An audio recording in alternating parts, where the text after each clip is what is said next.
পথহারা মানুষের পথিক হয়ে এসেছিলে ধরা ধামে কোরআন নিয়ে।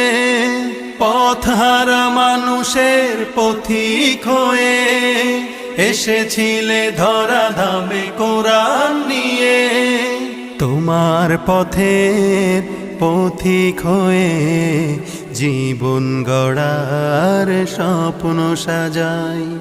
তোমার পথের পথিক হয়ে জীবন গড়ার স্বপ্ন সাজাই।